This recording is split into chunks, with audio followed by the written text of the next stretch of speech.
हे hello guys, कैसे हो आप सब। Welcome to ATP star learning platform. Guys, ATP star learning platform में मैं आप सभी का स्वागत करता हूं। सो गाइस देखो, बहुत सारे स्टूडेंट्स ने मुझसे रिक्वेस्ट किया था, बोला था कि सर हम बहुत सारे ऐसे स्टूडेंट्स हैं जो एक्चुअली जेई मेन पे फोकस कर रहे हैं। यानी अभी जो जेई मेन 2021 का पहला जो जेई मेन है, पूरा फोकस वो पहले जेई मेन पे करेंगे। वहाँ पे अच्छा परफॉर्मेंस होने के बाद ही वो जेई एडवांस की तैयारी करेंगे। यानी ये वीडियो गाइज उन पर्टिकुलर स्टूडेंट्स के लिए है जो एग्जैक्टली जेई मेन पे फोकस कर रहे हैं, which are focusing on the JEE Main. तो जेई मेन का अप्रोच एंड जेई एडवांस का अप्रोच में काफी फर्क होता है केमिस्ट्री में। तो केमिस्ट्री को किस तरीके से मास्टर किया जाए स्पेसिफिकली जेई मेन के लिए, आज इस वीडियो में मैं आपको वही बताने वाला हूं गाइज। तो मेक श्योर इसको एंड तक जरूर देखें। और आप सभी के लिए एक बहुत ही इंटरेस्टिंग अनाउंसमेंट है गाइज। वीडियो को शुरू करने से पहले, यस, 23rd of June से एक नया बैच चालू होने वाला है एटीपी स्टार का। ये जो पर्टिकुलर बैच है, इस बैच का नाम बहुत ही प्यारा नाम है, एकलव्य बैच।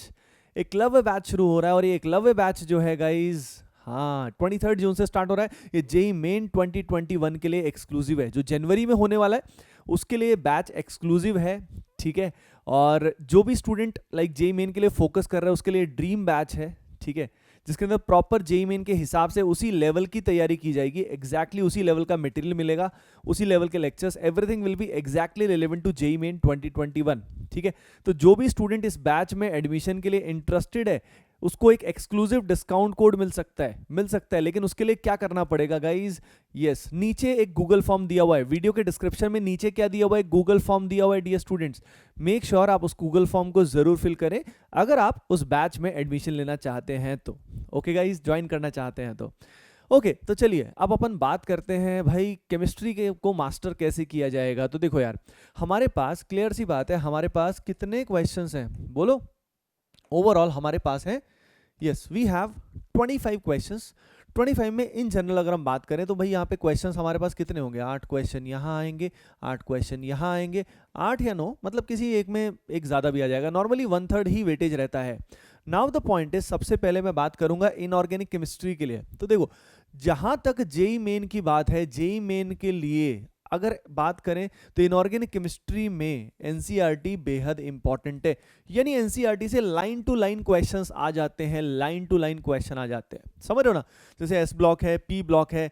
अब देखो, सबसे पहले इन सब जो ये सारे सब्जेक्ट है, जैसे इनऑर्गेनिक की बात है, ऑर्गेनिक की बात है और फिजिकल केमिस्ट्री की बात है, ठीक है। सबसे पहले अपन इनऑर्गेनिक के बारे में बात करते हैं। देखो, तुम्हें क्या क्या करना चाहिए। सबसे पहले देखो, जहां पे भी आप तैयारी कर रहे हो, जिस भी ऑनलाइन प्लेटफॉर्म के साथ आप प्रिपरेशन कर रहे हो, it may be ATP star, it may be something else, make sure आपको ढंग से समझ में आना चाहिए और उस प्लेटफॉर्म को आप प्रॉपरली अच्छे से फॉलो करो, ठीक है। बिल्कुल बढ़िया से, मतलब पूरी शिद्दत से, पूरा मन लगा के, दिल लगा के बढ़िया से तैयारी करोगे तो कुछ भी पढ़ोगे ढंग से समझ में आएगा, ढंग से समझ में आएगा। मैं आपको लेकिन कुछ बात समझाने वाला हूं जो स्पेसिफिकली जेई मेन के लिए है, जेई मेन का अप्रोच। तो देखो गाइस, जेई मेन के अप्रोच में क्या होता है और जेई एडवांस के अप्रोच में बहुत फर्क होता है। इनऑर्गेनिक केमिस्ट्री की अगर मैं बात करूं तो उसके अंदर केमिकल बॉन्डिंग इतना डिटेल में करा दिया जाता है जो जेई एडवांस के लिए तो कई बार बेनिफिशियल होता है, लेकिन जेई मेन के लिए उतना ज़्यादा डिटेल्ड बेनिफिशियल नहीं होता।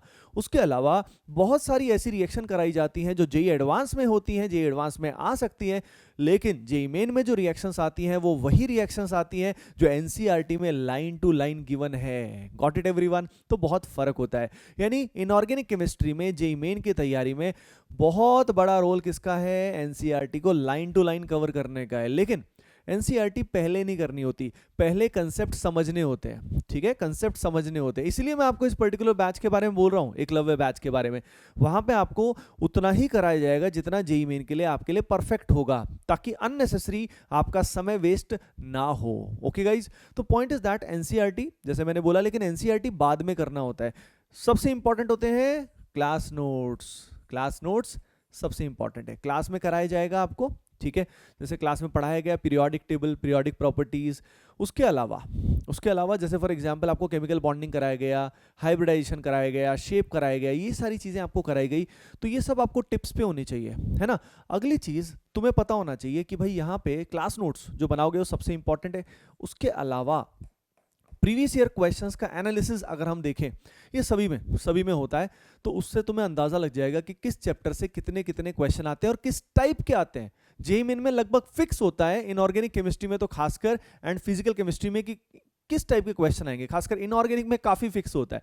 इनऑर्गेनिक केमिस्ट्री में अगर हम देखें, पीरियोडिक प्रॉपर्टी से एक क्वेश्चन आता ही आता है, पीरियोडिक प्रॉपर्टी से एक आता है, कभी कभी दो आ जाते हैं, ठीक है। और उसके बाद केमिकल बॉन्डिंग, केमिकल बॉन्डिंग को कई लोग एक एक दो दो तीन तीन महीना करा देते हैं। भाई chemical bonding is important, very important, base है पूरा उसका, ठीक है। लेकिन अगर जेई मेन की बात करें, देखो जेई एडवांस के लिए दैट स्ट्रेटेजी इज फाइन, लेकिन जहां तक जेई मेन की बात करें तो जेई मेन में कभी कभी ऐसा हुआ है कि इक्वल ही आया है, एक केमिकल बॉन्डिंग का क्वेश्चन है तो एक पीरियोडिक का क्वेश्चन है। अब तुम बताओ, पीरियोडिक और केमिकल बॉन्डिंग छोटा कौन सा है? पीरियोडिक है। यानी पीरियोडिक करने से भी वही अपने को फायदा होगा। एस ब्लॉक हाइड्रोजन, छोटे छोटे चैप्टर हैं, एक क्वेश्चन आ जाएगा। सोच के देखो, हम केमिकल बॉन्डिंग में 3 महीने लगा रहे हैं और एस ब्लॉक हाइड्रोजन छोड़ के जा रहे हैं, ये तो बर्बाद है ना। टेक्निक ऐसे नहीं करना है, समझ रहे हो ना। यानी पूरा एग्जॉस्टिवली तैयारी करनी है। और जेई मेन के लिए इनऑर्गेनिक केमिस्ट्री में पहले क्लास नोट्स जो पढ़ाया जाए वो ढंग से किया जाए, डीपीपी शीट वगैरह जो भी आपको दी जाए उसको ढंग से करो, ढंग से समझो, फील लो, ठीक है। रिएक्शंस का भी तरीका होता है। देखो सबसे मेन इनऑर्गेनिक में स्टूडेंट्स को ब्लॉक केमिस्ट्री में दिक्कत आती है। यार ब्लॉक में घबराओ मत, ठीक है। रिएक्शंस का भी पैटर्न होता है कि कब उसमें डिकम्पोजिशन होगा, कब उसमें रिडॉक्स होगा। उस एलिमेंट का एक ऑक्सीडेशन नंबर देख के, ऑक्सीडेशन स्टेट देख के हमें पता लग जाता है कि भाई अगर उसका मैक्सिमम ऑक्सीडेशन स्टेट आ गया तो ऐसे केस में वो क्या कर सकता है, फर्दर ऑक्सीडाइज तो हो नहीं सकता, तो फिर वो रिड्यूस ही होगा। तो इस तरीके से हमें अंदाजा लग जाता है कि कब क्या होगा, है ना। तो वो बाकी ये जो particular Eklavya course, Eklavya batch शुरू होने वाला है, उसमें ये सब आपको बताया जाएगा बढ़िया से, केमिस्ट्री के हर पार्ट में, नॉट जस्ट केमिस्ट्री, ये पूरा पूरा पीसीएम है, मतलब पूरा everything would be there. Clear है? ओके। इसके बाद अब इनऑर्गेनिक को कैसे अप्रोच करना है समझ में आया, ठीक है। यानी बहुत बेसिक्स को समझना है और टाइप ऑफ क्वेश्चंस को आइडेंटिफाई करना है। जैसे कि पीरियोडिक में क्वेश्चन आयनाइजेशन एनर्जी से आ जाते हैं, आयनिक रेडियाई से आ जाते हैं, मतलब साइज वगैरह से आ जाते हैं, इलेक्ट्रॉन गेन एंथैल्पी से आ जाते हैं, जिसमें एक्सेप्शंस भी होते हैं थोड़े थोड़े, वो वाले जो एनसीईआरटी में दिया हुआ है, जैसे कि सल्फर वाला होता है, क्लोरीन वाला होता है, वो सब। क्लियर है? तो बस यानी पीवाईक्यू की हेल्प से क्या पहचान लो, सबसे इंपॉर्टेंट है किस तरह के क्वेश्चन पूछे जाते हैं, और उस तरह का टाइप जो है ना वो ढंग से बिल्कुल बढ़िया से कर लो, एनसीईआरटी एग्जाम्पलर कर लो। तो इसका अप्रोच बहुत यानी डिफरेंट है और बहुत छोटा है। यानी इनऑर्गेनिक बहुत बड़ा नहीं है, लेकिन हाँ जहाँ तक जेई एडवांस की बात करें तो जेई एडवांस में अप्रोच अलग होती है। उसमें सॉल्ट एनालिसिस का रिएक्शंस और भी ज़्यादा होती हैं, सॉल्ट एनालिसिस का ज़्यादा बड़ा रोल रहता है। और यहाँ पे हमारे पास इन्वायरमेंटल केमिस्ट्री भी होती है, इन्वायरमेंटल केमिस्ट्री भी होती है। Got it everyone? ठीक है। वहाँ पे थोड़ा कंसेप्चुअल डेप्थ आती है, जैसे कि मेटलर्जी के अंदर जो प्रोसेसेस होते हैं, एक्सट्रैक्शन के जो प्रोसेसेस होते हैं वो बहुत गहराई में आ सकते हैं, उनके कंसेप्ट समझ, तो यानी बहुत इन डेप्थ कंसेप्ट एडवांस में आते हैं। तो एडवांस की इनऑर्गेनिक में और जेई मेन की इनऑर्गेनिक में ज़मीन आसमान का फर्क होता है। जेई मेन की जेन्युइनली बहुत ही आसान है, लिटरली बता रहा हूँ, बहुत आसान है, मतलब गेम चेंजिंग है, आसानी से क्वेश्चन ठीक हो जाएंगे।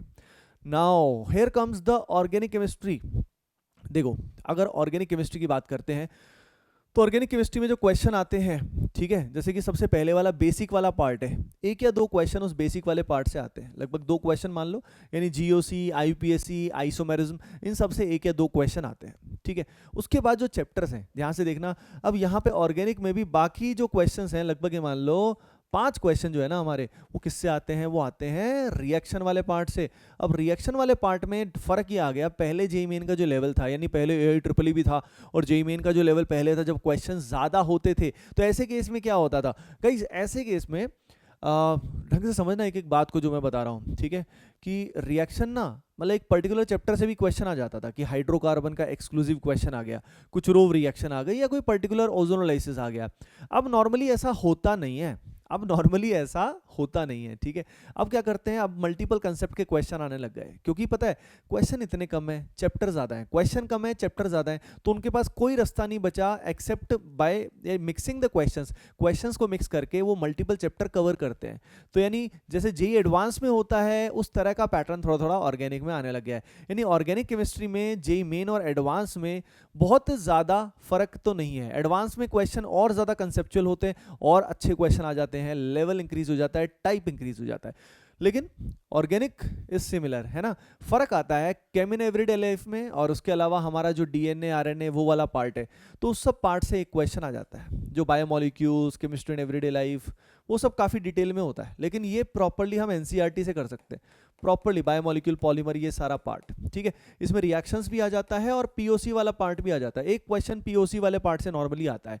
पीओसी वाला पार्ट मतलब कोई पर्टिकुलर टेस्ट, जिल्डाल, ड्यूमा मेथड, है ना, उसके अलावा फ्रैक्शनल डिस्टिलेशन, यानी प्रैक्टिकल वाले पार्ट से भी एक क्वेश्चन आजकल ट्रेंड में है, एक क्वेश्चन आता है। तो बचा क्या, रिएक्शन वाले पार्ट से 4 क्वेश्चन आएंगे और 1 या 2 क्वेश्चन आएंगे aromaticity, acidic strength, basic strength. यानी अगर हमें पता है, समझ रहे हो मेरी बात में क्या कह रहा हूं, अगर हमें पता है कि भाई, क्या पता है कि अगर कहां कहां से किस किस तरह का क्वेश्चन आता है, और पूरी तैयारी हम अगले जो हमारे पास समय है हम इसी तरीके से करते हैं, तो बस मजे आ जाएंगे, बात खत्म हो जाएगी। गॉट इट एवरीवन, ठीक है ना। और यही जो अप्रोच मैंने बताया आपको, यही हम अपना जो एकलव्य बैच 23 ऑफ जून से स्टार्ट हो रहा है, समझ रहे हो ना, जिसमें पूरा 11th 12th सब कराया जाएगा, लेकिन हाँ एग्जैक्टली जेईई मेन लेवल तक कराया जाएगा, ताकि स्टूडेंट डिस्ट्रैक्टेड ना हो। खुद ही सोचो यार, 6 महीने जो भी समय हमारे पास बचा है, इतने समय में ये बताओ तुम, एडवांस लेवल तो अचीव होना बहुत डिफिकल्ट है ना, तो हम जेईई मेन से भी हाथ धो दें, ऐसे गलती क्यों करें। तो अगर जेईई मेन की तैयारी जो कर रहा है ना, वो एक बहुत सोच समझ के कर रहा है कि पहले भाई जेईई मेन में तो मैं बहुत अच्छा कर लूं। Got it everyone, okay. Next है फिजिकल केमिस्ट्री। देखो यार, फिजिकल केमिस्ट्री में क्लियरली बताऊं, इट्स लाइक फिजिक्स, ठीक है, फिजिक्स की तरह ही है ना। इसको जो, मतलब जिनका नॉर्मली केमिस्ट्री खराब होता है उनका भी फिजिकल केमिस्ट्री ठीक होता है, यानी फिजिक्स जिसका अच्छा है उसका फिजिकल केमिस्ट्री भी नॉर्मली ठीक हो जाता है।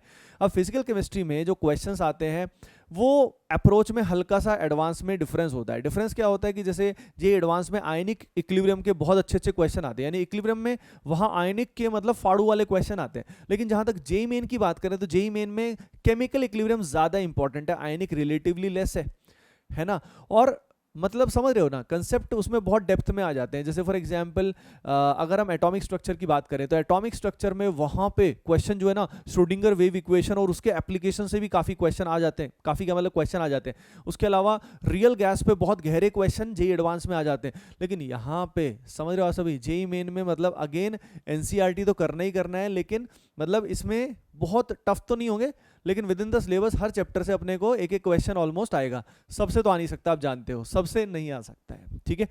लेकिन अगेन इसमें इट्स ऑल अबाउट प्रैक्टिस। सारा खेल किसका है, प्रैक्टिस का।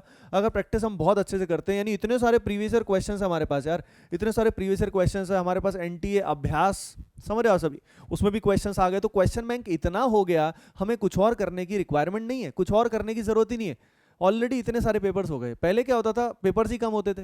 Got it everyone. अच्छा, उसके अलावा ऑर्गेनिक केमिस्ट्री में टीचर पढ़ाएंगे, ठीक है। जैसे फॉर एग्जांपल जो भी एकलव्य बैच ज्वाइन करेगा या जो भी जिसने एग्जिस्टिंग बैचेस ज्वाइन कर रखे हैं, जो भी एटीपी के हैं, ठीक है, जो जिसमें जेईई एडवांस का भी है, तो उसमें क्लास नोट्स बेस्ट होते हैं, आप जानते हैं, है ना, क्लास में जब पढ़ाया जाता है। और उसके अलावा क्लास नोट्स वगैरह के अलावा जो आपको मटेरियल मिलता है वो कर लेना चाहिए। बाकी सबसे इंपॉर्टेंट है प्रीवियस ईयर क्वेश्चंस, ठीक है। और जिन भी स्टूडेंट्स ने, जैसे कि आप जानते हैं मेरी ऑर्गेनिक की बुक लॉन्च हो चुकी है, जानते हो ना, क्या नाम है बुक का, अमेजॉन पे अवेलेबल है और फ्लिपकार्ट पे भी अवेलेबल है, master problems in organic chemistry. उस बुक के अंदर से 2 लेवल है, एक तो लेवल नियोफाइट है और एक लेवल मेस्ट्रो है, ठीक है। नियोफाइट और मेस्ट्रो के अंदर सिंगल करेक्ट कर लेना, सिंगल करेक्ट कर लेना, कौन से, single correct neophyte and maestro में, और न्यूमेरिकल वाले क्वेश्चंस कर लेना, ठीक है। मैट्रिक्स मैच और वो सब करने की जरूरत नहीं है अभी के लिए, वो एडवांस के टाइम पे किए जा सकते हैं। तो it will be a very good source for all of you, to excel, to practice in case you need previous year questions के बाद, that would be a very good source, है ना। तो बात आप समझ चुके हो कि भाई जेईई मेन का अप्रोच एडवांस से काफी अलग होता है, हर एक में अलग होता है, ऑर्गेनिक में अलग, फिजिकल में अलग, इनऑर्गेनिक में अलग होता है। और अगर हमें पता है, एनालिसिस डिटेल में पता है कि कहाँ पे कैसा कैसा कितने क्वेश्चंस आएंगे, किस टाइप के आएंगे, तो बस मजे ही मजे हैं, फिर उसी तरह से तैयारी करेंगे हम मतलब ऐसा नहीं है कि बहुत बड़े मटेरियल के जंजाल में फंसे हुए और सोच रहे ना जाने क्या क्या आता है, ना भाई इतना कुछ नहीं आता है। सिलेबस बहुत ज़्यादा बड़ा नहीं है जितना हम सोचते हैं, क्लियर है। तो it's a very good time जिसमें हम जेईई मेन पे फोकस कर सकते हैं, ठीक है। सो गाइज, अगर आप अपनी तैयारी को और अच्छा करना चाहते हैं और अगर आपने अभी तक कोई ऑनलाइन कोर्स ज्वाइन नहीं किया है, आप एकलव्य बैच को ज्वाइन कर सकते हैं। 23 जून से स्टार्ट हो रहा है। गूगल फॉर्म नीचे दिया हुआ है, जो भी स्टूडेंट गूगल फॉर्म फिल करेंगे उनको एक एक्सक्लूसिव डिस्काउंट कोड मिलेगा, सो दैट वो ज्वाइन करें रिलेटिवली अफोर्डेबल कॉस्ट पे। ओके गाइज, बाकी आई होप आपको सारी बातें समझ में जरूर आई होंगी। Make sure you hit the like button right now and share it with your friends as well. Okay guys, thank you for watching. Bye bye, take care and love you all.